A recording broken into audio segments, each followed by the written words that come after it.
Perfeitamente. Olá, muito bom dia a todos e a todas, aqueles que estão online e aqueles que estão aqui presentes na Faculdade de Direito da Universidade de Coimbra. Sejam bem-vindos.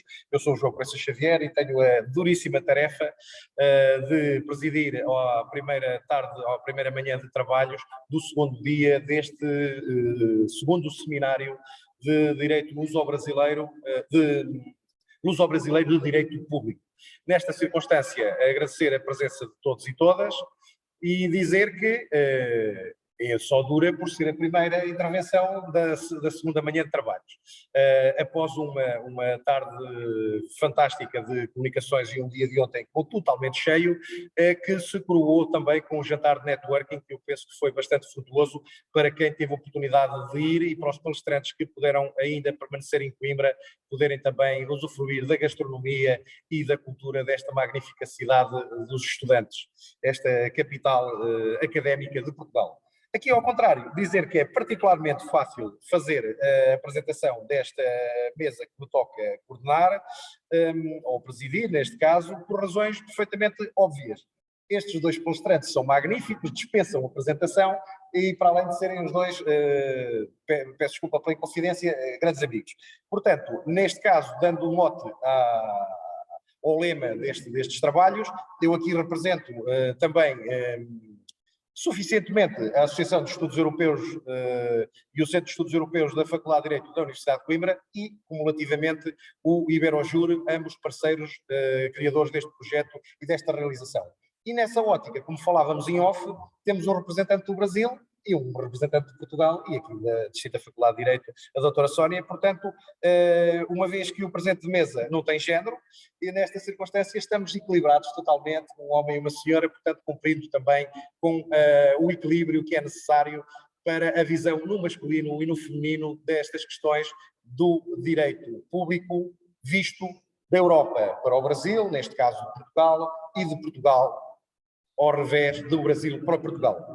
Neste caso, sem mais delongas, dizer que o professor Alexandre Maza é, no meu entender, um administrativista, um fiscalista reconhecido e renomado. Ele próprio, conforme falávamos, pós-doutorado aqui pela Faculdade de Direito da Universidade de Coimbra, doutor em Direito Administrativo pela PUC de São Paulo, segundo me é dado recordar, e nessa circunstância, professor na área tributária e administrativa em várias instituições de ensino nacional, no caso do Brasil, e internacional, no caso da Europa, e connosco colabora já desde longo tempo. Não é estranho aqui à Faculdade de Direito, embora, conforme confidenciávamos, num período pós-pandémico já não tinha a oportunidade de vir presencialmente aqui há algum tempo. É um prazer poder ouvi-lo, nesta circunstância recebê-lo nesta sua casa também, Dr. Alexandre Maza, para falar sobre desobediência civil por um resgate da teoria sequestrada. Será uma imensa honra poder privar da sua sabedoria e do seu eloquente discurso e, naturalmente, da sua elegância natural. Muitíssimo obrigado, seja bem-vindo e a sala é sua para o tempo que quiser, uma vez que os plenários, nessa circunstância, têm alguma discricionariedade e, enquanto tivermos luz e auditório, poderemos falar dentro da disponibilidade, no caso da doutora Sónia, sabemos que tem um compromisso depois no final da manhã e terá que se ausentar. Muito obrigado, faz favor.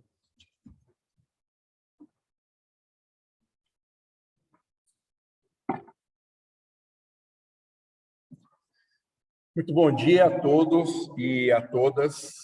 Antes, um comentário rápido. Eu não trouxe um PowerPoint porque eu tenho dificuldades em estruturar arquivos em PowerPoint. Lá no Brasil tivemos um episódio sobre um PowerPoint muito momentoso e eu fico com medo do meu PowerPoint, se eu trouxer aqui, tiver a mesma fama, de modo que quem precisar da bibliografia citada ou precisar de alguma outra referência, eu me comprometo a entregar para o professor Fábio e ele encaminha a todos vocês. Agradeço também as palavras do professor João e temos que dar um devido desconto pela nossa amizade. Não tenho direito a todos esses comentários que ele fez, mas uma grande honra. Também à professora Sônia, aqui da Universidade de Coimbra. É uma honra para mim fazer parte de uma mesa tão ilustre como essa. E eu não poderia deixar de fazer menção às organizações que viabilizaram esse nosso segundo seminário, que chamo com destaque o IberoJur, na pessoa do professor Fábio, e também a Universidade de Coimbra. É uma honra falar aqui nesse lugar, que é um terreno santo para nós brasileiros, é a mãe de todas as universidades brasileiras, e como está mostrado aqui na plaquinha na minha frente, tem mais de 200 anos em relação ao descobrimento, ao achamento do meu país, de modo que é uma grande honra passar aqui novamente. Estive pela última vez em 2018, no Jugendliche Coimbrige, ligado à Universidade aqui de Coimbra, e foi uma grande honra fazer o pós-doutorado nessa instituição, e vou falar sobre um assunto que é momentoso. Como eu não trouxe PowerPoint, eu trouxe um arquivo aqui no próprio celular, eu estou olhando no meu celular, mas não é WhatsApp, não é nenhum outro aplicativo, senão o meu resumo aqui. Muito bem, quando eu tive a oportunidade de falar no meu pós-doutorado aqui e expor o momento da minha pesquisa, eu tratei aqui no IGC, como nós falamos carinhosamente, de um conceito muito caro a nós da PUC de São Paulo, da Universidade Católica de São Paulo, que é o conceito de administração pública humanitária. Administração pública humanitária é aquela em que o centro, a pedra de toque, digamos assim, do direito administrativo deixa de ser o ato administrativo, deixa de ser a relação jurídico-administrativa e passa a ser os direitos humanos. É uma administração centrada na noção de dignidade da pessoa humana. O direito administrativo sempre precisou de um eixo por conta da origem francesa e a divisão de competências entre as duas justiças. Então, na França tem um toque muito prático, você imaginar o direito administrativo em torno de um conceito só, porque, afinal, é a divisão de competências entre o poder judiciário e o contencioso administrativo. E o centro das minhas pesquisas, e é por causa disso que eu venho aqui novamente falar, é a ideia de uma desobediência civil ou a inexistência de um ato administrativo quando o conteúdo desse ato importar numa clara violação de direitos humanos.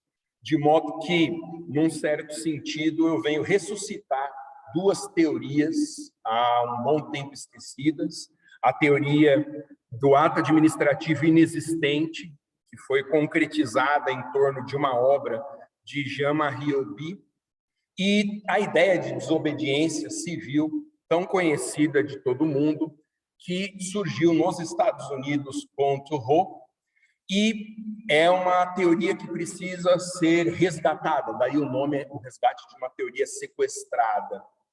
O que houve é quando eu estive em Salamanca, então o professor também é meu colega da Universidade de Salamanca, eu falava na continuação da minha pesquisa sobre a teoria da desobediência civil. E foi um choque para os professores de Salamanca eu falar da teoria da desobediência civil, porque essa teoria tinha sido sequestrada há 3 anos atrás, quando eu iniciei a minha pesquisa, aqui na Europa, especialmente, por um setor da extrema-direita política interessado em viabilizar o homeschooling. E era uma teoria que, apesar de não ter surgido em torno da questão educacional, ela tinha virado praticamente um discurso exclusivo desses grupos sociais interessados no ensino caseiro, no ensino doméstico. E aproveito para dizer que a minha relação com essa teoria não tem esse viés de abordar as questões da obrigatoriedade ou não do ensino público, se há algum tipo de dever das crianças de frequentarem a escola formal ou se isso seria desnecessário. Pesquisando para participar aqui desse nosso segundo seminário do direito luso brasileiro, eu fui surpreendido pela informação de que em Portugal já existe um início de regulamentação ou uma regulamentação completa. Eu não quero falar de assunto dos outros, porque eu não gosto que falem dos assuntos da minha área. Eu tenho um medo terrível de falar alguma bobagem aqui, como nós às vezes ouvimos de quem não é especialista na área, mas foi um decreto-lei, os brasileiros que não estão informados, um decreto-lei do ano passado, de 2021, que criou as bases para o homeschooling em Portugal. E nós, no Brasil, nós estamos ensaiando ainda os primeiros passos da implementação desse ensino. Alguns estados brasileiros já têm uma normatização sobre homeschooling, o caso, por exemplo, do Distrito Federal. Algumas cidades no Brasil também já permitem isso. Entre parênteses aqui, eu estive em Brasília algumas semanas atrás, participando como aluno de um evento de marketing digital e marketing jurídico, e lá o condutor principal do evento noticiou, para o choque de todos, que ele tirou os 2 meninos da escola formal e passou a utilizar, com base numa decisão judicial, o ensino, digamos, doméstico, o ensino caseiro de todas as matérias, deixando as crianças de fora da oportunidade de estudar com os demais alunos na rede pública ou privada de ensino. De modo que, mais uma vez, Portugal tem, por bem ou por mal, uma espécie de primazia, alguns passos adiantados frente a nós brasileiros. E por que a teoria da inexistência do ato administrativo? Porque essa é uma teoria que também é de origem francesa e que tem teve um significado muito especial na França para a discussão da competência do contencioso administrativo. É uma teoria que já foi abandonada na França, mas que ainda no Brasil é utilizada. Um ato administrativo inexistente é aquele que tem um defeito tão grave no seu conteúdo ou na sua forma que ele pode ser descumprido sem sanções jurídicas pelo destinatário desse ato. E por que esse conceito é tão importante quanto o conceito de desobediência civil? Por uma razão importante. Dou um exemplo aqui. Há determinados atos administrativos que executam leis, mas que, em termos práticos, são aberrações frente à teoria dos direitos humanos e os tratados e convenções de que o país seja signatário. E, ao contrário dos atos nulos, anuláveis ou meramente regulares, um ato administrativo inexistente, ele admite uma reação mano-militar, uma reação forçada, uma reação com o emprego de uma resistência pacífica contra a tentativa de execução. E por que isso? Eu vou pedir licença para falar um pouquinho da realidade da minha cidade, da cidade de São Paulo. A cidade de São Paulo tinha, até 3 anos atrás, 15 mil pessoas morando em situação de rua. Com a pandemia, não melhorou para ninguém, essa população mais do que dobrou. Estamos falando em algo em torno de 35 mil pessoas morando nas ruas da maior cidade do Brasil. E, por incrível que possa parecer, e por mais chocante que isso seja, a Prefeitura do município de São Paulo decidiu remover essas pessoas forçosamente e os seus bens se essa pessoa ficasse nas ruas, nos bens públicos pertencentes ao município. E seguiram alguns fatos que foram chocantes até para nós brasileiros que estamos acostumados a precedentes fáticos assustadores na execução das políticas da administração pública. A Prefeitura de São Paulo não só removia forçosamente as pessoas que moravam nas ruas por falta de opção, como confiscavam os bens dessas pessoas e, um detalhe que funcionaria como uma cereja do bolo, ao contrário, os animais que essas pessoas tivessem, especialmente cachorros, também eram confiscados para execução, para morte posterior, se eles não fossem reclamados pelo proprietário. Ou seja, uma situação de execução de uma lei municipal, que existe em São Paulo, uma lei que autoriza essas providências, mas com um resultado prático desastroso do ponto de vista dos valores dos direitos humanos, porque a Prefeitura de São Paulo não entrega nenhuma solução alternativa. A pessoa fica num albergue por alguns dias e depois não recebe de volta seus bens, seus animais de estimação e tudo mais. Contra uma decisão dessa, se nós aplicarmos a teoria tradicional do direito administrativo, nós poderíamos dizer que é um ato de execução de uma decisão administrativa com um conteúdo violador de direitos humanos, portanto, um ato nulo, segundo a doutrina tradicional. Só que o ato nulo tem presunção de legitimidade, ou seja, a pessoa afetada por uma decisão como essa teria o ônus dela provar a irregularidade, sendo todos moradores de rua e supostamente pessoas que não tiveram oportunidade de estudar como funciona uma instrução probatória como essa. Ao contrário, se nós advogarmos a tese de que é um ato inexistente, essas pessoas podem simplesmente se recusar a aderir a esse movimento da prefeitura, usando de forma moderada e dentro dos limites do que nós chamamos no Brasil de desobediência civil, usar a própria força física para se opor a esse confisco. E um outro comentário, uma nota de rodapé: no direito brasileiro, o artigo 243 da Constituição diz que o confisco de bens só pode ser realizado pela União, nunca pelo município, em duas hipóteses: ou plantação de psicotrópicos ou trabalho escravo. E é evidente que não há nenhuma dessas situações no caso concreto. E a partir dessa situação problema, nós entendemos a importância que há da ressurreição da teoria da desobediência civil e do ato administrativo inexistente como forma de se opor até mano militar e contra a tentativa de execução de um ato como esse. Preciso registrar, isso é uma observação importante, o direito brasileiro não tem na Constituição nenhuma referência ao direito de resistência, como há aqui na Constituição portuguesa, salvo engano, o artigo 21 da Constituição portuguesa, que foi a fonte de inspiração dessa teoria da desobediência civil.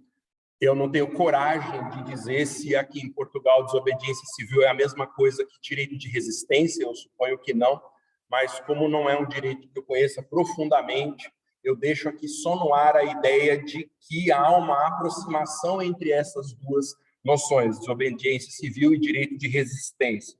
Na Alemanha, também há na Constituição alemã uma referência a esse direito de resistência. E a teoria da desobediência civil, embora tenha surgido no âmbito dos Estados Unidos, numa reação do autor dessa teoria a uma tentativa de cobrança de tributos para custear a Guerra do México, dos Estados Unidos contra o México, se é que aquilo pode ser chamado de uma guerra, na verdade, uma ocupação forçada, uma desapropriação de terras mexicanas pelos Estados Unidos, e ela ganhou espaço em situações muito mais conhecidas do que a Guerra Mexicana.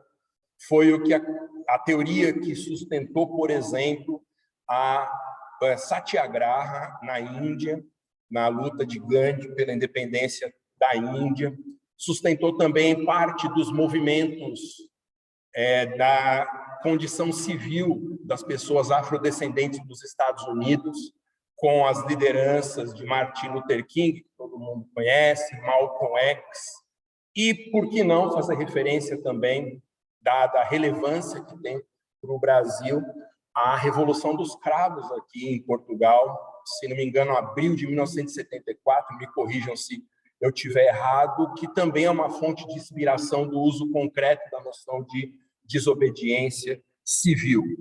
Portanto, essa teoria é uma teoria que possui fundamento em outros direitos, e não no direito brasileiro. Eu tive a ousadia de sustentar que há uma previsão implícita do direito de resistência na Constituição brasileira, mas, no fundo, numa expectativa militante de que a Constituição brasileira seja reformada para a inclusão do direito de resistência expressamente entre os seus dispositivos. Não é uma luta fácil, o Brasil tem muitas prioridades, Nosso país ele está tinindo nesse exato momento, não temos problemas de nenhuma natureza.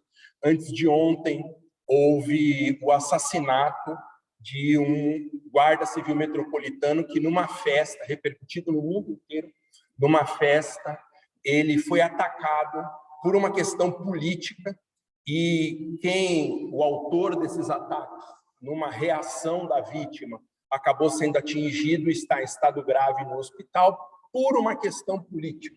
Um defendia o partido X, o outro o partido Y, e houve quase que a morte dessas duas pessoas.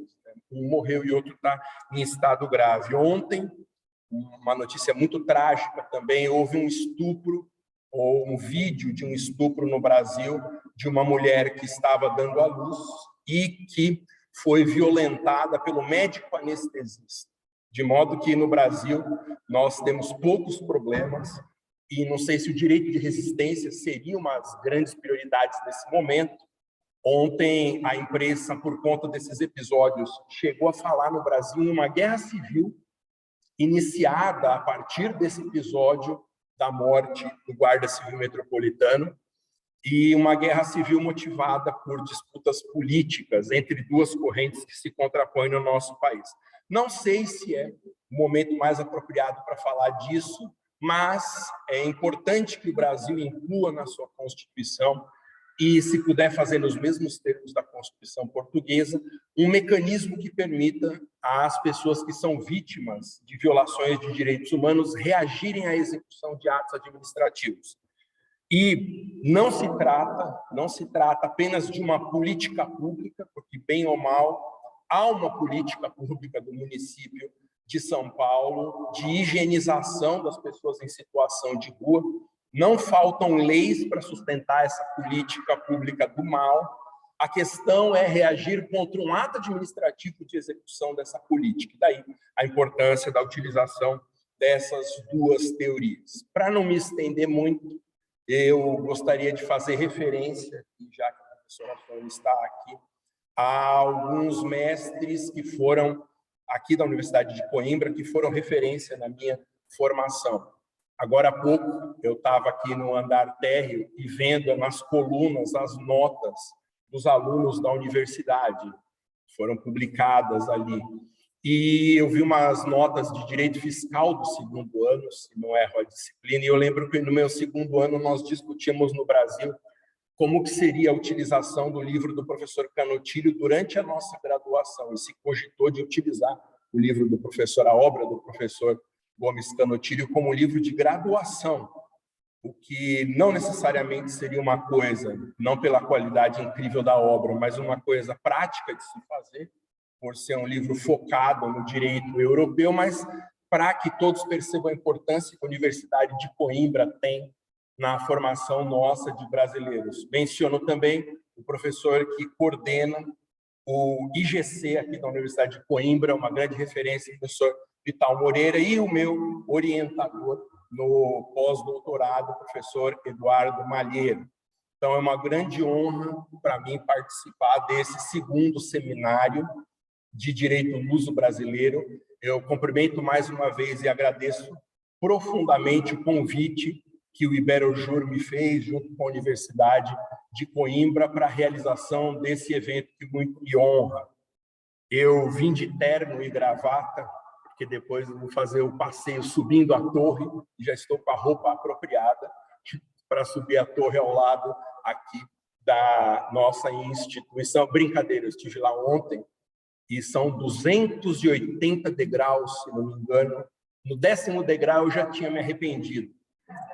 Mas não tinha jeito, porque ou você sobe ou você está descendo, duas pessoas não podem cruzar no corredor. Então, a minha alternativa seria descer de ré. Eu achei melhor continuar, fui até o alto da torre, e, obviamente, essa não é a roupa mais apropriada para fazer esse passeio. Agradeço a atenção de todos e de todas, muito obrigado, e fico à disposição para algum outro comentário que, se fizer necessário, alguma dúvida da audiência. Muito obrigado.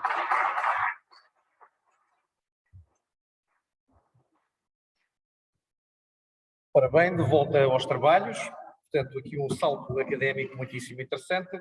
Dizer o quê? Muito obrigado, professor Alexandre Massa, pela sua eloquência, ainda mais por se ter cingido completamente ao tempo, estaria livre sem qualquer restrição, portanto não haveria qualquer direito de manifestação negatória desse direito a prosseguir, e estávamos a ouvi-lo quer presencialmente aqui na sala, quer internacionalmente a partir do Brasil, maioritariamente a partir do Rio de Janeiro e de São Paulo, mas de outras localizações, online, com toda a atenção e, naturalmente, na minha modesta opinião, o sistema brasileiro não podendo ser semelhante ao português, não é exatamente coincidente com o nosso. A pergunta que lhe deixaria aqui para o debate é se eventualmente entende, e dada a influência aqui da Faculdade de Direito no direito brasileiro e na PUC de São Paulo, naturalmente, era se eventualmente entende que será mais ou menos o direito português a influenciar o direito brasileiro, ou eventualmente para as democracias do século XXI será exatamente o contrário. Mas bem, essa é uma parte que deixaremos para o debate e nessa ótica, sem mais, dizer que tenho imensa honra de poder apresentar a minha querida amiga e colega, a doutora Sónia Fidalgo, a quem eu já confidenciei naturalmente que tinha imenso orgulho em poder ter aqui connosco na mesa, porque é uma das colegas mais brilhantes e jovens aqui da Faculdade de Direito, nomeadamente na área do direito penal, mas e não só, na área do direito penal e não só. Eu vou aqui tentar cumprir com a nota da minha cábula e dizer o quê sobre a colega. Para além de dizer que é uma fantástica investigadora do Centro de Direito Biomédico, naturalmente consegue conciliar com muita facilidade e maestria os conhecimentos que detém, quer do seu mestrado, quer do seu doutoramento em Direito Penal, mas depois com as matérias do direito médico e da responsabilidade médica, não só especificamente na área do penal, também na área do civil, porque é uma colega super multifacetada e que não ao contrário, mas na senda dos colegas do século XXI desta faculdade, consegue, como os bons vinhos monocasta, manter a qualidade científica dos temas clássicos aqui da casa, conjugados com a inter e multidisciplinaridade, fazendo a ciência crescer cada vez mais. E não é por isso, por isso não é alheia a capacidade que tem de ser uma das mais brilhantes investigadoras na área do Centro de Direito Penal aqui da faculdade, e do Direito Penal Europeu significativamente, ou nomeadamente, e do Centro de Direito Biomédico, que são à partida duas áreas que no passado não conectavam especialmente e que não têm assim tantos investigadores com a capacidade da doutora Sónia de poder estar a título próprio, quer num, quer noutro, com toda a vontade como se poderá ver. Ora bem, eu já disse isto aqui aos meus palestrantes e convidados aqui deste seminário. Se eu lhes atribuir algum título que não tenho, aceitem-no, mas não peçam remuneração. No caso, segundo julgo saber, a doutora Sónia Fidalgo é professora doutora em Direito Penal pela Faculdade de Direito da Universidade de Coimbra, naturalmente mestre em Ciências Jurídico-Criminais, também pela mesma faculdade, e estaria com a dúvida de professora adjunta, mas aqui nesta instituição disse professora auxiliar, é uma dificuldade que eu tenho com o IPG ou com o IGP e com a Universidade de Salamanca, onde ela seria também associada, se fosse o caso. Nessa circunstância, a sala é sua, em casa está a doutora Sónia, para falar um título que a mim muito me é caro à minha investigação na área do direito biomédico, que é o erro médico. Também com as mesmas indulgências que o professor Maza e complementando naturalmente, parecendo uma parceria improvável, verão que naturalmente será brilhante o encaixe na senda Brasil-Portugal sobre estas matérias de direito administrativo e, no caso, de direito penal, médico ou biomédico, se assim entender. A sala é sua. É uma honra poder apresentá-la, doutora Sónia. Muito obrigada. Muito bom dia a todos. Cumprimento aqueles que têm a amabilidade de estar aqui hoje neste dia tão quente, um dos dias mais quentes do ano em Coimbra. Cumprimento também com muita amizade o professor Dr. Alexandre Maza Eu sou professora aqui na Faculdade de Direito, licenciei-me, graduei-me aqui em Coimbra e por aqui tenho ficado, e é sempre com muito gosto e com muito carinho que recebemos quer alunos na graduação. Nós temos muitos alunos brasileiros na graduação.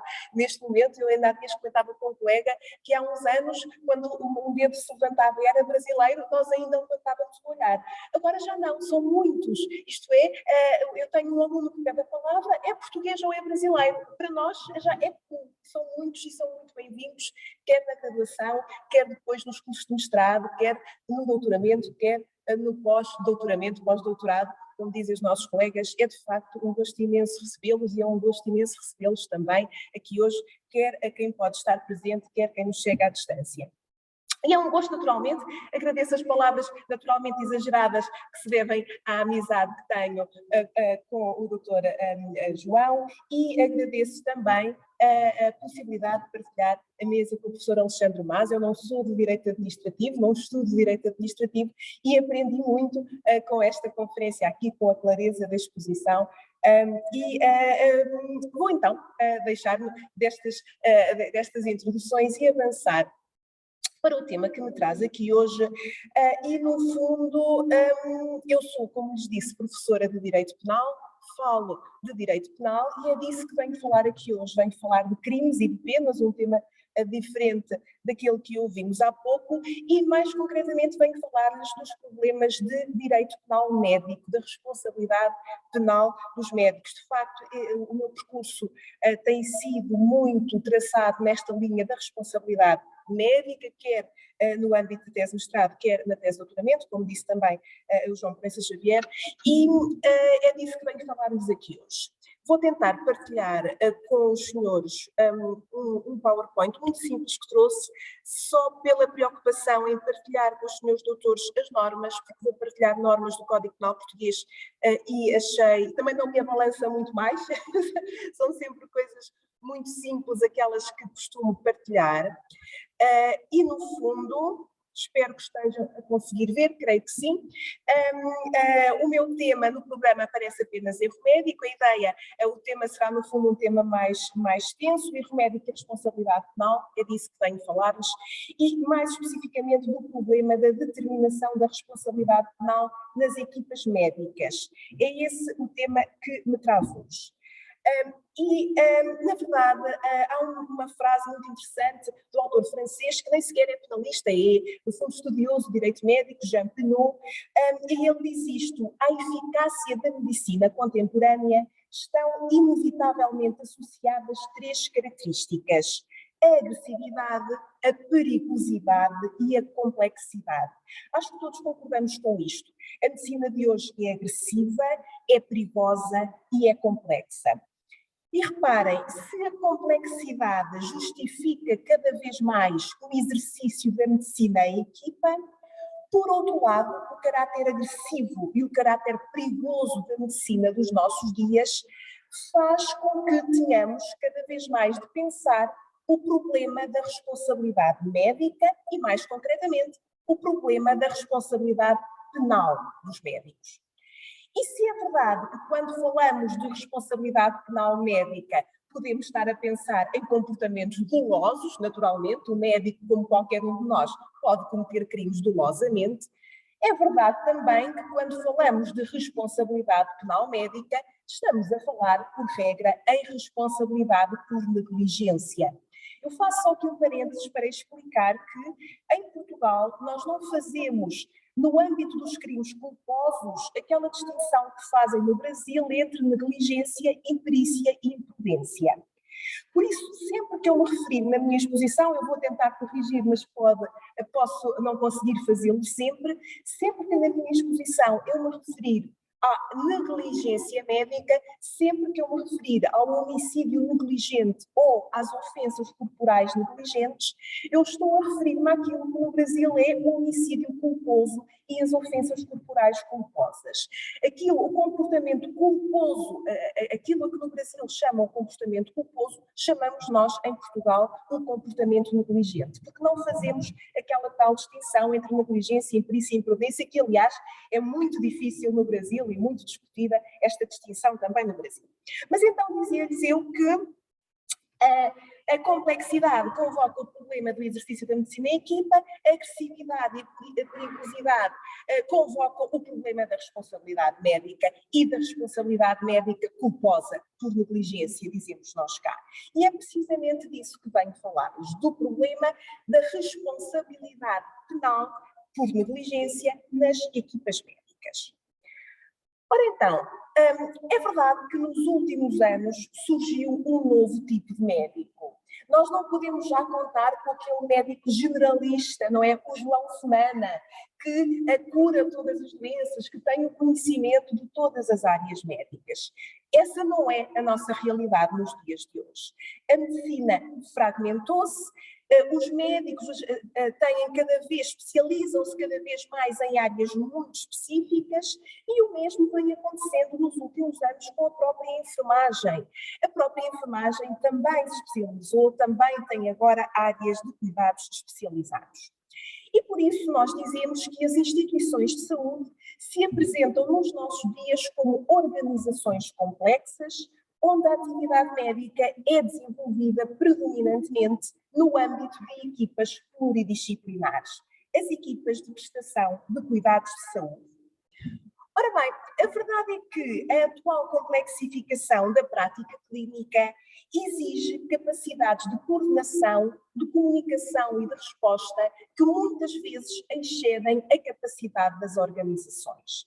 As instituições de saúde são hoje organizações complexas, as exigências de organização e de cooperação são cada vez maiores, o que se traduz necessariamente ou que se traduz compreensivelmente, diria eu, em maiores oportunidades, maiores possibilidades de erro.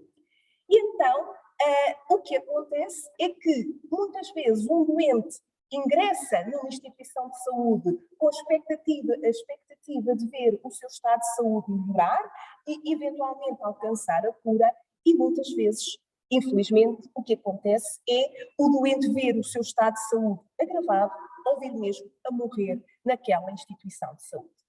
E a pergunta que fazemos é, então, deve o direito intervir? E, mais concretamente, deve o direito penal intervir? O nosso Código Penal, e isto é uma particularidade do nosso Código, e nesta perspectiva é diferente do regime brasileiro, e aliás, diferente da generalidade dos regimes europeus que nos são próximos em termos de ordenamento jurídico-penal, o nosso Código Penal, o Código Penal português, dedica um tratamento especial, um tratamento privilegiado à atividade médica. Nós dizemos que o nosso legislador tem em conta a essencialidade do exercício da medicina e temos este tratamento especial para a atividade médica no próprio Código Penal. Nós temos uma norma, que é esta que partilho com os senhores aqui, o artigo 150 do nosso Código Penal, que tem como epígrafe intervenções e tratamentos médico-cirúrgicos. Vou ler muito rapidamente. As intervenções e os tratamentos que, segundo o estado dos conhecimentos e da experiência da medicina, se mostrarem indicados e forem levados a cabo de acordo com as leges artis, por um médico ou por outra pessoa legalmente autorizada, com a intenção de prevenir, diagnosticar, debelar ou melhorar doença, sofrimento, lesão ou fadiga corporal ou perturbação mental, não se consideram ofensa à integridade física. Esta é uma norma muito característica do nosso sistema penal, porque, naturalmente, quando nós olhamos para um Código Penal, português ou qualquer outro, aquilo que encontramos é a definição dos comportamentos que são crime, certo? No Código Penal, nós encontramos a determinação dos comportamentos que são crimes e as sanções que correspondem a esses comportamentos. Ora, esta norma é uma norma diferente de todas as outras que encontramos no Código Penal. Esta norma vem dizer, resumidamente, isto. Uma intervenção médica medicamente indicada, realizada de acordo com as leges artis e com intenção terapêutica, não constitui crime de ofensa à integridade física. E por isso nós dizemos que esta norma traduz um tratamento privilegiado, um tratamento especial em relação à atividade médica. A norma vem dizer uma intervenção médica medicamente indicada, realizada de acordo com as leges artis e com intenção terapêutica não constitui crime de ofensa à integridade física. E não constitui crime de ofensa à integridade física mesmo que o estado da doença daquela pessoa se agrave, certo? Desde que a intervenção seja feita de acordo com as leis artes. Quantas vezes acontece isto nos hospitais de todo o mundo, não é?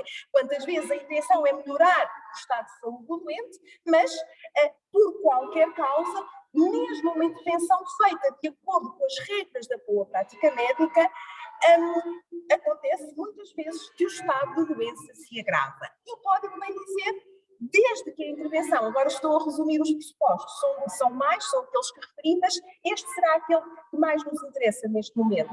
Desde que a intervenção seja feita de acordo com as leis artes, o médico jamais será punido por ofensas corporais ou por homicídio. E há mais uma nota característica do nosso sistema sancionatório em termos de responsabilidade médica, que é esta. Uma intervenção médica medicamente indicada, realizada de acordo com as leis artes e com intenção terapêutica, não constituirá crime de ofensa à integridade física, independentemente do resultado da intervenção, mesmo que o resultado seja, como disse, uma agravação do estado de doença, dizia eu, independentemente do resultado da intervenção e independentemente de o doente ter dado ou não o seu consentimento para essa intervenção. E onde estarem a pensar, mas em Portugal é possível fazer-se intervenções médico-cirúrgicas sem consentimento? Não, claro que não.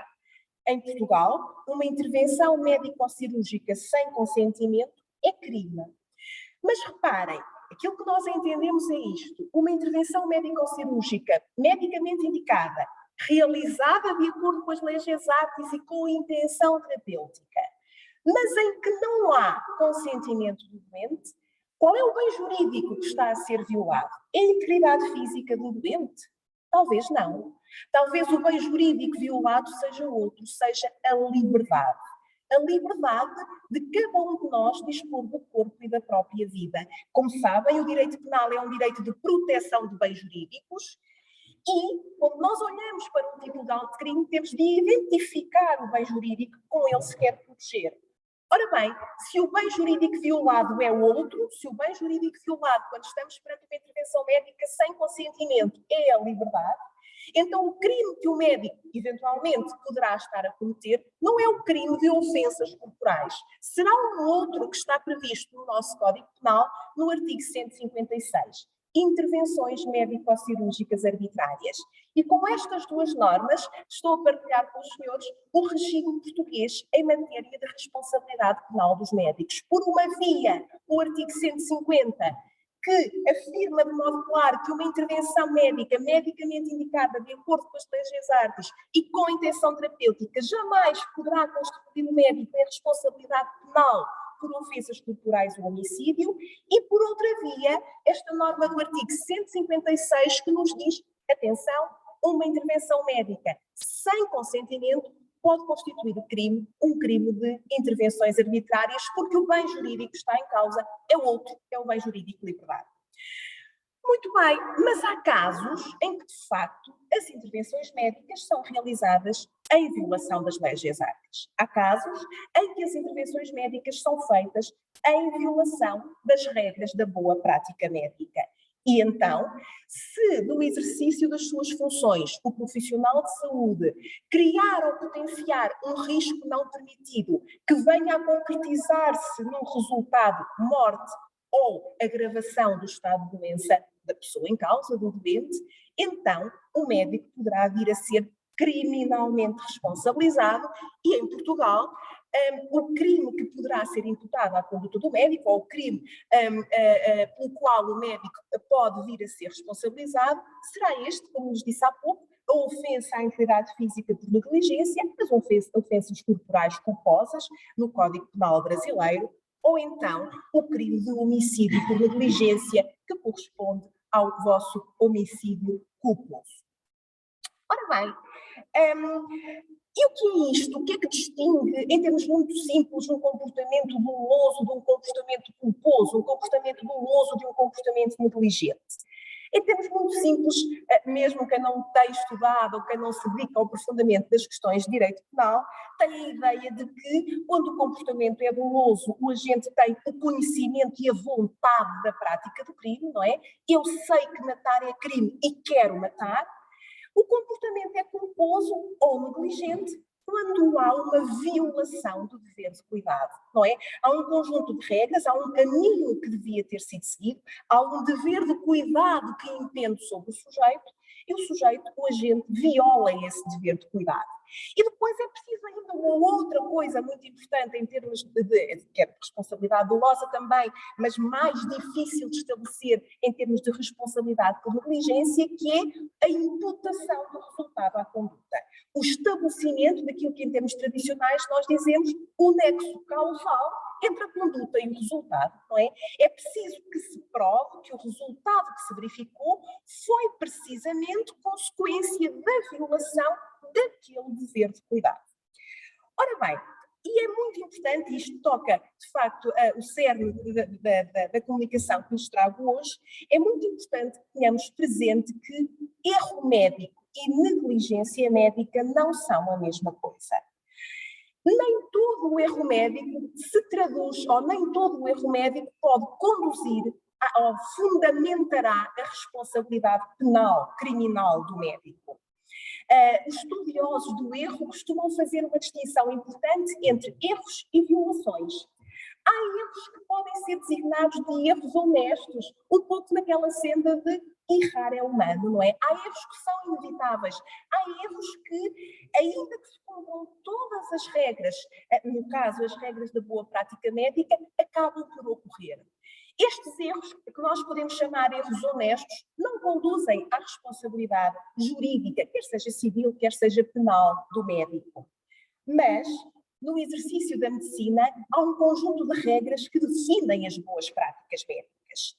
E quando o erro decorre da violação dessas regras, aí sim, aí nós podemos falar de negligência médica. Aí sim, aí nós podemos falar de responsabilidade criminal do médico. Então, erro médico e negligência médica não são a mesma coisa. Só poderemos falar de negligência médica e, consequentemente, só poderemos falar da responsabilidade criminal do médico se o erro verificado for uma decorrência da violação das regras da boa prática médica. Isto é muito importante e nem sempre é claro, mesmo aqui em Portugal, quando nós falamos de negligência médica. Ora bem, e quando nós pensamos em um só profissional de saúde, quando pensamos, por exemplo, apenas em um médico que está a intervir no processo terapêutico de um doente, para sabermos se há lugar à responsabilidade médica, à responsabilidade penal, temos de perguntar, em primeiro lugar, se o médico violou as regras da boa prática médica, e se dissermos que sim, só neste caso, então vamos fazer a outra pergunta. E o resultado que se verificou é consequência daquela violação do dever de cuidado? Se estivermos a pensar em um só profissional, um médico que intervém no processo terapêutico de um doente, é a estas perguntas que temos de responder para saber se há ou não lugar à responsabilidade médica. É só a estas perguntas que temos de responder, mas ainda assim são respostas muito difíceis, como todos têm noção quando falamos de responsabilidade médica. Mas as respostas são ainda mais difíceis se, em vez de pensarmos em um médico, pensarmos em vários médicos, vários enfermeiros, médicos de diversas especialidades, transferências entre serviços hospitalares, e então a questão que se coloca é de saber de que modo é que nós vamos determinar a responsabilidade penal se pensarmos no exercício da medicina em equipa, se pensarmos na atuação médica em equipa. Ora bem, a questão é esta: serão os critérios tradicionais da conduta culposa, aqueles que habitualmente estudamos a pensar na conduta individual, serão eles adequados para determinar a responsabilidade também no caso da atuação médica em equipa? Porque, recordo, em direito penal, a responsabilidade é sempre uma responsabilidade individual, certo? Neste campo, nós temos até, enfim, não quero alargar porque já estou a terminar o tempo, mas nós temos previsto, é uma matéria que interessa também aos colegas brasileiros, há pouco tempo estivemos a falar sobre isso. Nós temos no nosso Código Penal prevista desde 2007 a responsabilidade penal das pessoas jurídicas, mas apenas em relação a um catálogo de crimes, dos quais não faz parte nem o homicídio, nem as ofensas corporais. Por isso não podemos em Portugal pensar na responsabilidade do próprio hospital, da própria pessoa jurídica, em caso de homicídio ou de ofensas corporais. Isso não é possível no nosso ordenamento jurídico.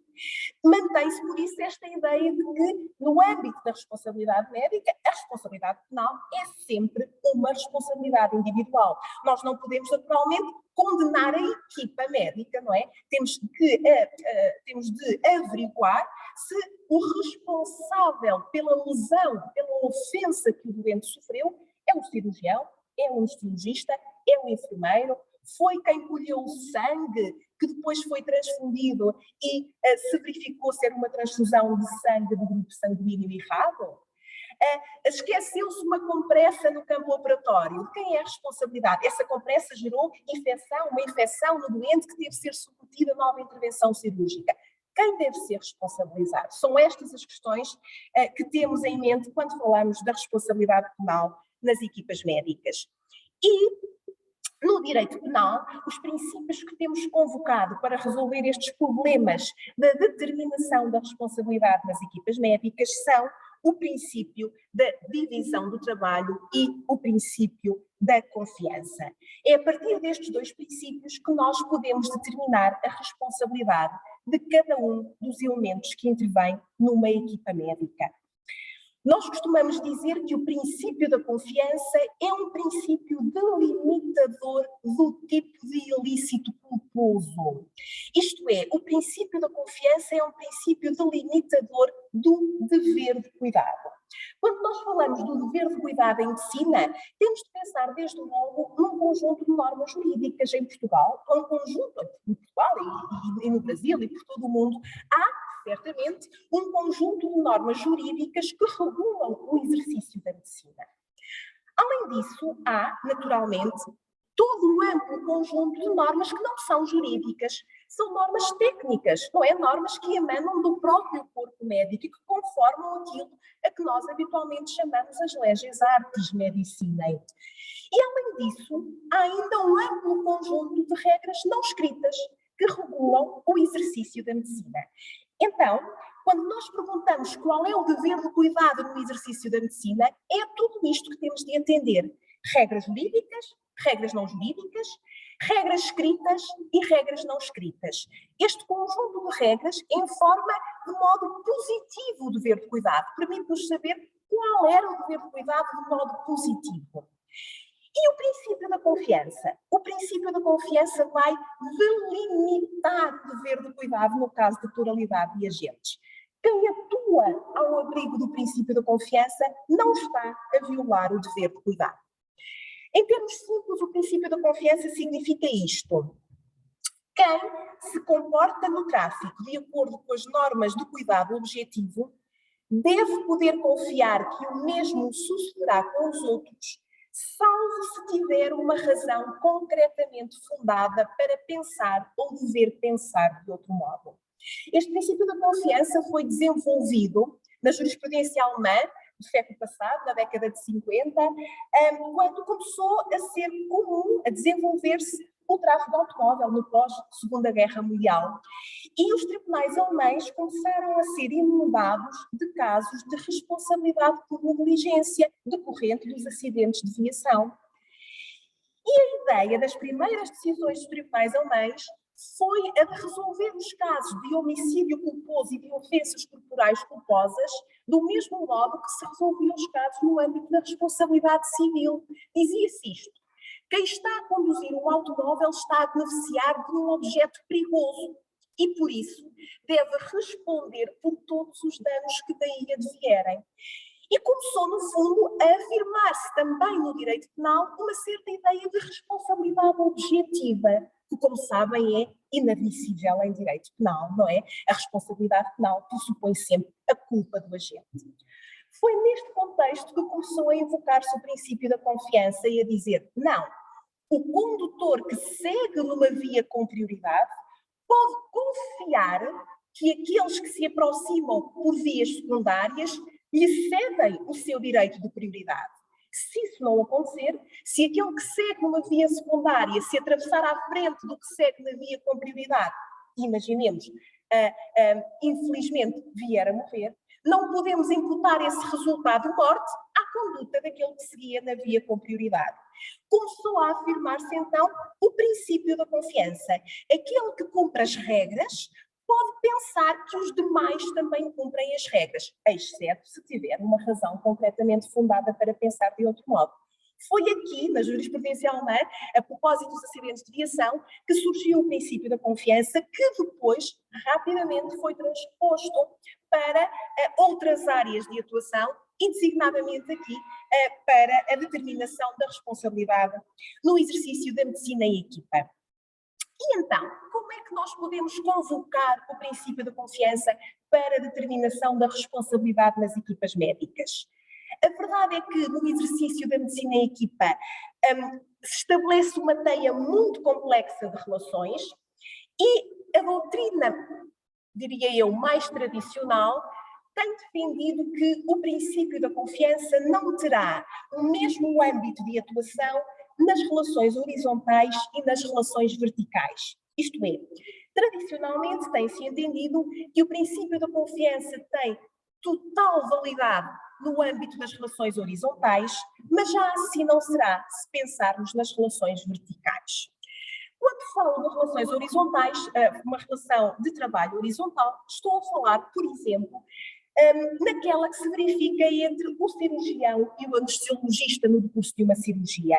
São aquelas relações que se verificam entre profissionais, que se encontram numa situação de igualdade.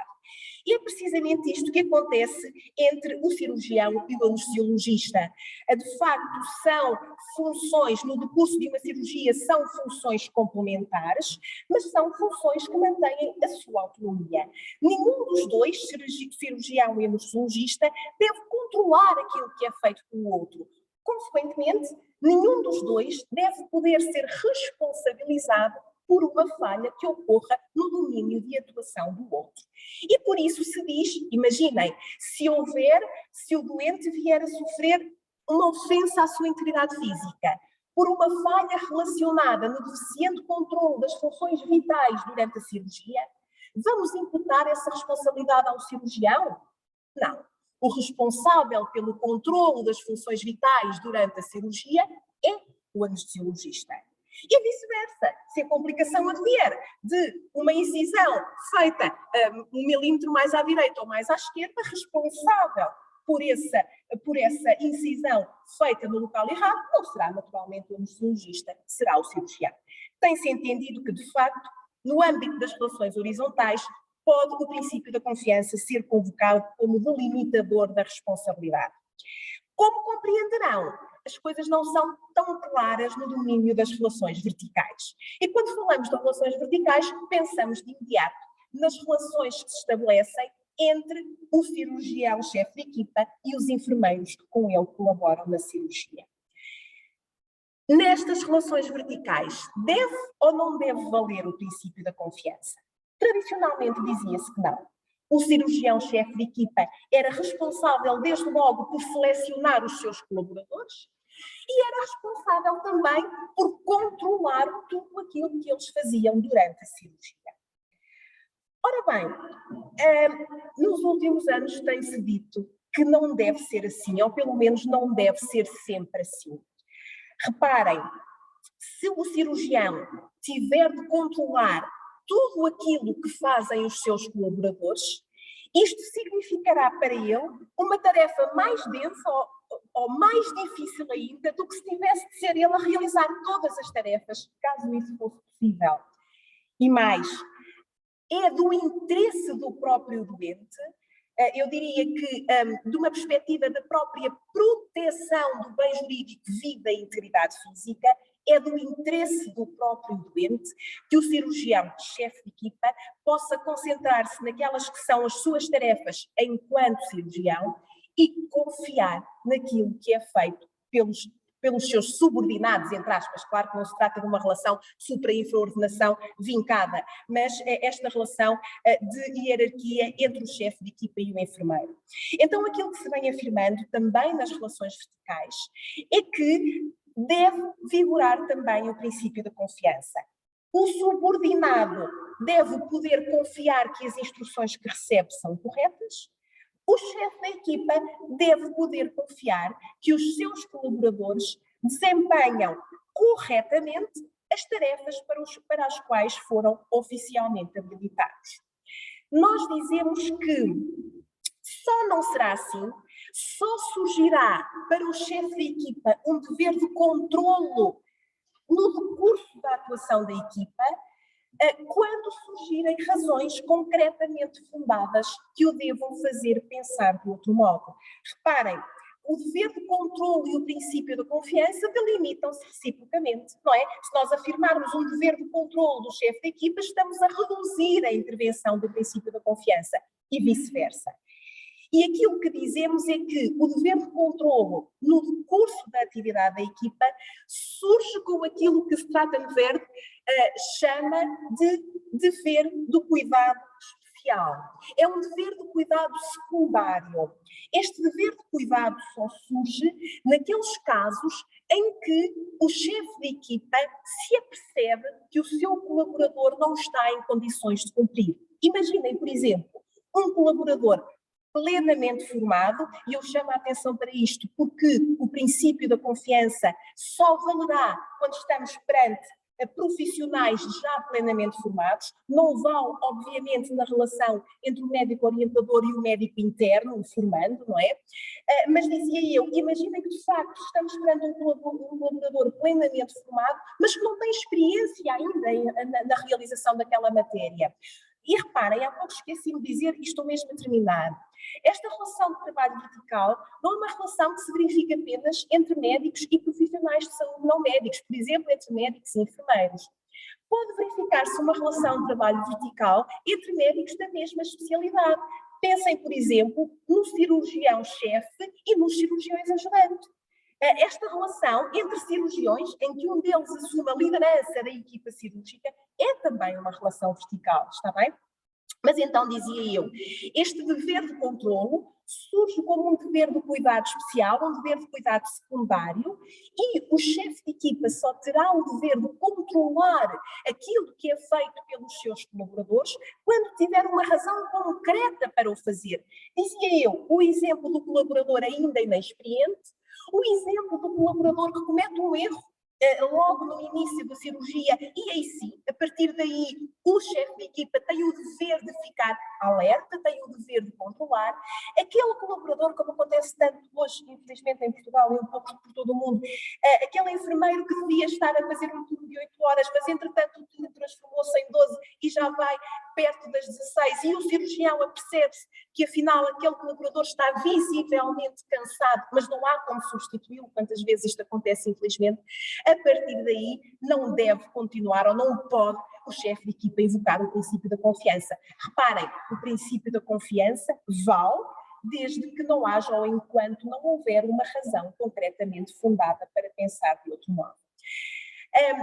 Enfim, eu sei que simplifiquei, na medicina não há casos simples, é o que nos dizem os médicos, não é? Mas, de facto, este é o nosso trabalho aqui na Faculdade de Direito, no Centro de Direito Biomédico, é também o papel dos académicos criar propostas de soluções para casos de escola, para casos tipo, criar os grandes quadros, e de facto é o meu entendimento de que com o esforço de concretização dos contornos do princípio da confiança, ele se apresenta, na verdade, como um caminho a seguir para a determinação da responsabilidade penal nas equipas médicas. Muito obrigada pela vossa atenção.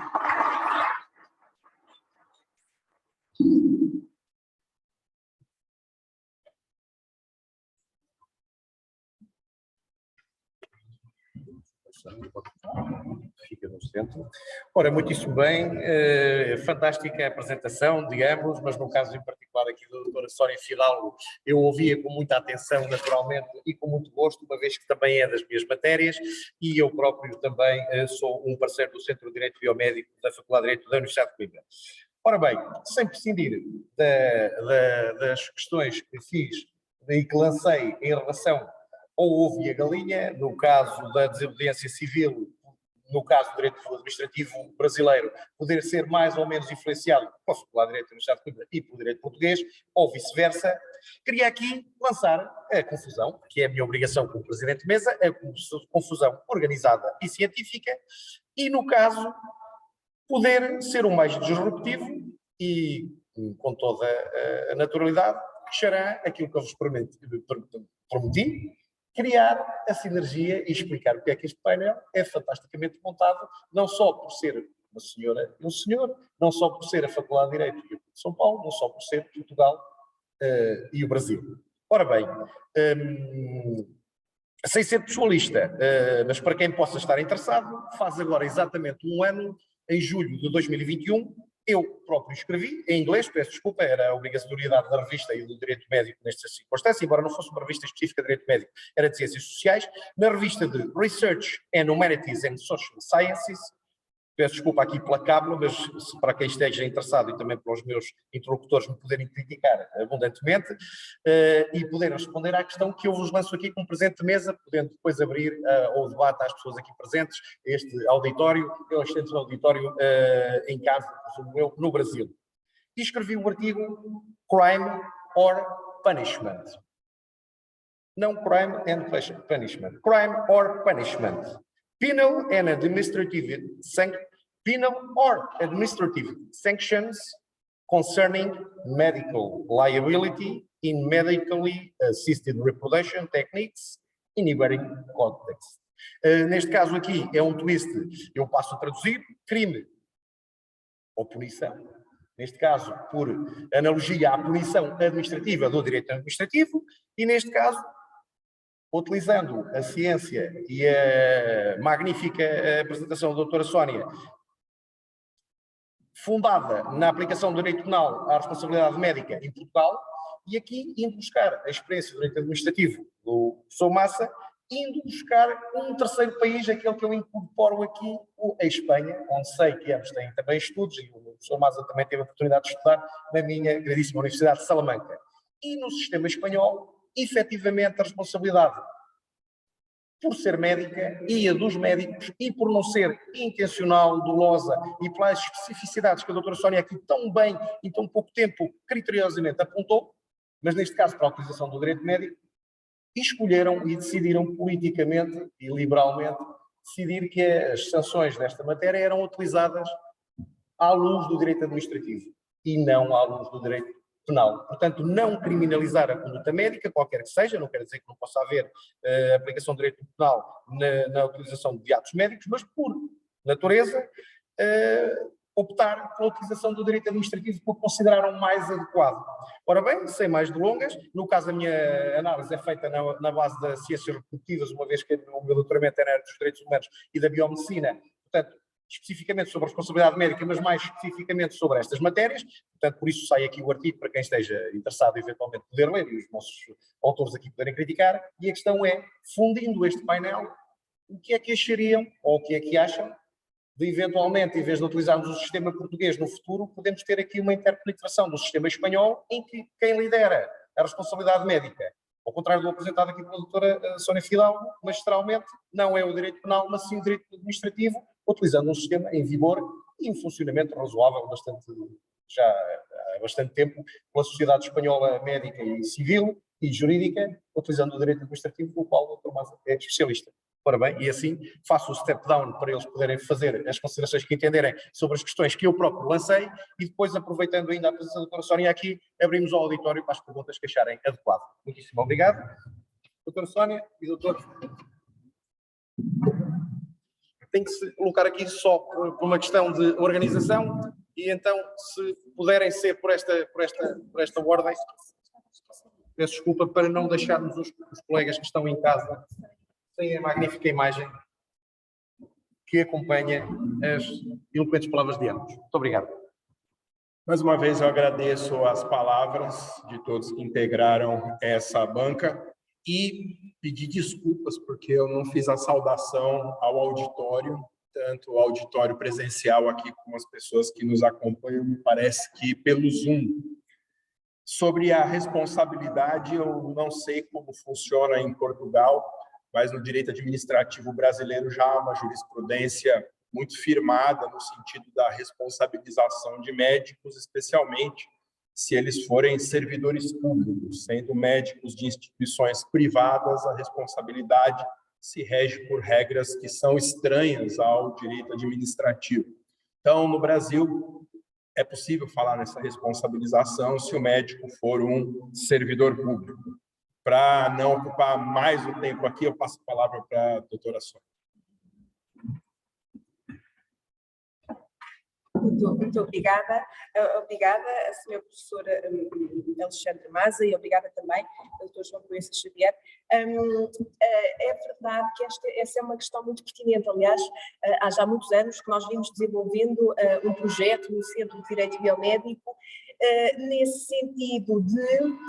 O que interessa quando falamos do exercício da medicina não é, usando uma expressão interessante nos estudos do erro médico, encontrar o homem da pistola fumegante, não é?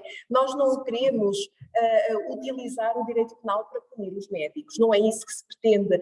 O professor Romeu Casabona, que, enfim, quem estuda direito médico conhece de certeza, tem uma expressão muito interessante num dos seus livros, que é: o direito penal não é uma caça às bruxas de bata branca. De facto, aqui em Portugal e no Brasil também estamos muito longe desta imagem da responsabilidade criminal dos médicos. E é verdade que em Portugal nós temos também, há lugar também a responsabilidade administrativa, chamemos-lhe assim, dos médicos. Os médicos estão sujeitos, desde logo, à responsabilidade disciplinar, não é? É uma responsabilidade que é tratada no âmbito da própria Ordem dos Médicos, a Associação Portuguesa dos Médicos, e por isso há lugar, desde logo, a responsabilidade disciplinar. Há lugar também a responsabilidade civil, não é? Os doentes terão, naturalmente, direito a uma indemnização civil. Em casos de culpa leve, essa responsabilidade, essa indemnização civil é assumida pelo próprio Estado, não é? Que depois, em certos casos, tem direito de regresso sobre o profissional de saúde. Agora, o direito penal, se me perguntam, deve o direito penal deixar de intervir? A minha resposta é não. A minha resposta é não. Agora, o direito penal deve intervir nos moldes daquilo que é o direito penal, apenas nos casos de violação clara das regras da boa prática médica. Se o médico viola as regras da boa prática médica, uma violação clara das regras da boa prática médica, e se em virtude dessa violação o doente veio a morrer, não vamos responsabilizar o médico. Se eu for a conduzir e a enviar uma SMS ao mesmo tempo e atropelar um peão numa passadeira, eu não gosto de dizer eu, não é? Se o A for a conduzir e atropelar um peão numa passadeira, não devemos responsabilizar criminalmente o A? E se for o médico, a enfermeira, violar claramente as regras da boa prática? Agora, repito, o direito penal deve intervir apenas nos casos mais graves de violação clamorosa das regras da boa prática médica. Tudo aquilo que estiver aquém disto deve ser deixado naturalmente para o direito civil e para o direito disciplinar.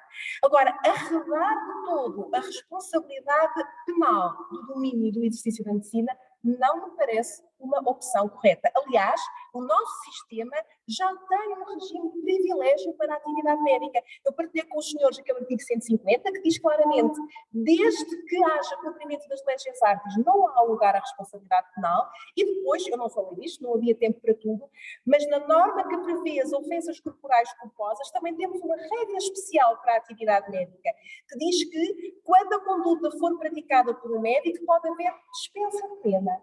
Se a lesão for leve, ainda que seja uma lesão culposa, o Código prevê que o juiz não aplique qualquer pena. Por isso, atendendo a este nosso regime especial, a minha resposta àquela questão, devemos arredar o direito penal do exercício da medicina, a minha resposta continua a ser não. Tá bem? Muito obrigada. Ora, vamos reposicionar-nos outra vez para podermos endereçar as perguntas que virão eventualmente do auditório. Muito obrigado, doutora Sónia. Dr. Maza também. Pareceu muito interessante, peço desculpa pela provocação, é para isso que me contratam, é para eu criar estas sinergias e para demonstrar, como tinha prometido logo no início deste debate e destas mesas magistrais fantasticamente dirigidas à direita e à esquerda por estes magníficos palestrantes, a interpenetração das matérias de direito penal e da responsabilidade médica e, eventualmente, o direito de democracia, representado também com a possibilidade da responsabilidade a juizar no direito administrativo, aqui apresentado pelo Dr. Maza. Então, devolvo quer à tela online, quer à sala aqui aos nossos congressistas, a possibilidade de nos endereçarem as perguntas que acharem adequadas. Temos hipótese para um rapidíssimo debate, uma vez que a doutora Sónia pediu que a gente cumpra isso com o horário, uma vez que tem compromissos agora na parte da tarde. Doutora, faz favor, a sala é sua. Se eventualmente quiser vir fazer aqui a pergunta connosco, esteja à vontade. Teremos mais facilidade em poder ser ouvida no auditório em casa. Portanto, se não se importa... Vou tentar, mas de qualquer das maneiras eu cedo o meu lugar com muita facilidade. Faz favor de vir.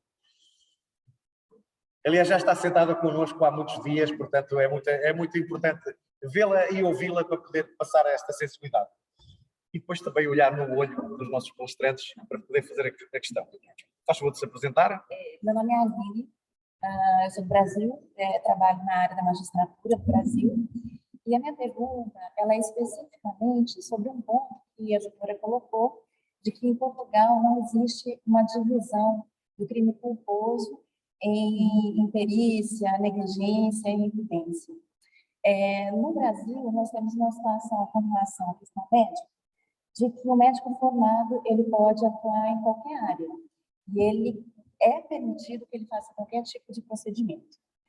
Porém, existem as especialidades, né? E o médico ele pode se especializar em cada área. Então, no Brasil, é muito comum de quando um médico que é generalista começa a desenvolver atividades que são de especialistas, não é? E neste procedimento, ele é mal executado, justamente porque ele não tem aquele know-how, aquele conhecimento específico para aquilo. Então, a gente costuma englobar isso justamente na imperícia. A minha pergunta é, como isso se configura aqui em Portugal, e se é possível, se a regra médica de Portugal também permite ao médico todas as intervenções, ou se simplesmente é de forma genérica, você entenderia que houve violação de normas médicas. Obrigada. Muitíssimo obrigado, doutora Sónia. Se puder retomar o seu lugar natural e poder... Muito obrigada pela sua questão. É uma questão muito pertinente também cá em Portugal. Na verdade, nós chamamos, o tempo de formação, nós chamamos o internato médico, não sei como chamam no Brasil, residência, exatamente. A residência, nós chamamos o internato médico, e o regime do internato médico tem vindo a ser muitas vezes modificado, tem sido modificado com muita frequência nos últimos anos, e após a graduação e após um período de formação, nós também temos essa figura do médico generalista, não é? Mas depois ninguém se entende muito bem quanto àquilo que o médico afinal pode e não pode fazer, se pode prescrever, se não pode prescrever, o que é o nosso regime da residência refere o exercício autónomo da medicina. Agora, depois temos também as diversas especialidades. Depois o médico ingressa numa das especialidades e está a fazer a formação nessa especialidade durante 4 anos, 5 anos, 6 anos, até ser médico especialista numa dessas áreas. A pergunta que me colocou, no Brasil tratam estes problemas como problemas de imperícia, aqui em Portugal nós não fazemos essa distinção. Agora, aquilo que nós perguntamos é se o médico violou as regras da boa prática médica. Agora, é muito difícil saber o que é a boa prática médica quando temos um médico que não é ainda especialista, não é? Que está no período da sua formação. Ou então é esse tal médico generalista, do que a doutora falou, não é? Agora, a resposta que lhe dou é só esta. Nós não temos um regime de responsabilidade penal especial para esses casos. Aquilo que temos de averiguar sempre é qual era o dever de cuidado no médico daquele caso concreto. Repara, se ele assumiu funções para as quais não estava habilitado, nós podemos ter um daqueles casos, que julgo também se estuda e se fala no Brasil, de culpa na assunção. Nós chamamos negligência na assunção. Aquela pessoa que assume tarefas para as quais sabe não ter ainda capacidade, não é? A violação do dever de cuidado neste caso, isto é mais uma questão depois de culpa negligente, a violação do dever de cuidado neste caso afere-se desde logo no momento em que eu assumo tarefas para as quais, assumo tarefas em relação às quais eu sei que não tenho capacidade e conhecimento para executar. Por vezes invoca-se esta figura da culpa na assunção, da negligência na assunção das tarefas. Mas, respondendo muito concretamente à sua questão, não temos legislação específica nessa matéria, legislação em termos de responsabilidade penal, e não fazemos essa distinção. Por isso, sempre que falamos de comportamentos culposos em Portugal, a pergunta é: houve violação do dever de cuidado? Naturalmente, em termos de sala de audiência, em termos de investigação, por parte dos procuradores, é muito complicado. Naturalmente, que teremos de recorrer à prova pericial, não é? Temos de chamar um médico ao processo penal e dizer: uma pessoa com este tempo de formação, um médico generalista, seria capaz de realizar esta tarefa, teria conhecimentos e capacidade para tal, não é? A partir daqui podemos essa informação e depois terá o juiz de fazer a valoração jurídica daquele comportamento. Mas são casos cinzentos, não é? Muito cinzentos, de difícil resolução. Sim. Muito obrigada. Muito obrigado, doutora Sónia, pelo seu esclarecimento. Ainda mais obrigado à estada presente pela questão. Não sendo a minha função, vou dar também uma chega. O magistrado terá inequivocamente também que avaliar, efetivamente, se há exorbitação de funções ou não. E não o havendo, se aquela experiência sobre aquela matéria em que está a atuar, daquele profissional, eventualmente lhe acarreta alguma incapacidade a legis artes da sua responsabilidade ou da formação, ou apenas ele não cumpriu com as mesmas, apesar de ter os conhecimentos necessários para tal. Não os tendo inequivocamente e não havendo exorbitação de funções, eu entendo que o magistrado poderá mitigar a culpa face à ótica, não do homem médio, mas do homem médio, para aquela formação com aquele tempo de experiência. E então, independentemente das legis artes do CUR, que a doutora Sónia também falou, há que avaliar subjetivamente se no caso dele houve efetivamente um erro sobre as capacidades que teria ou não, ou se apenas tem as competências necessárias para fazer aquela operação, para fazer aquele tratamento, mas no momento não tinha a experiência necessária para o executar e eventualmente pode não ter culpa e eventualmente até poderá ser absolvido. Sem prescindir, Dr. Alexandre Maza, dado o seu conhecimento extenso em direito europeu e ibero-americano, queria saber como é que acha, efetivamente, em relação à questão da desobediência civil, se acha que é o direito brasileiro a influenciar o direito europeu, neste caso o português, ou vice-versa. Ou se, pelo contrário, vou-lhe dar aqui um twist mais, há uma influência maior do direito americano relativamente à desobediência civil no direito brasileiro do que falámos aqui anteriormente. Faz favor. E depois fechamos os nossos trabalhos, naturalmente, cumprindo com o horário. É uma coincidência, agora há pouco vindo de táxi do hotel para cá, o taxista ouvia um programa de notícias que falava sobre a responsabilidade de uma equipe de enfermagem, de um caso que teria acontecido ontem, a prescrição por uma enfermeira de um medicamento que trouxe um resultado negativo para o paciente. Em relação à influência, pela ausência de barreira do idioma, a influência é muito visível, recíproca dos dois direitos, mas quanto especificamente à desobediência civil, é uma teoria que surgiu realmente nos Estados Unidos e é muito visível hoje a aproximação que existe do modelo brasileiro da civil law para o direito dos precedentes nos Estados Unidos. Então, há uma influência crescente do direito norte-americano por conta dessa aproximação e com as mudanças de precedentes vinculantes na justiça brasileira.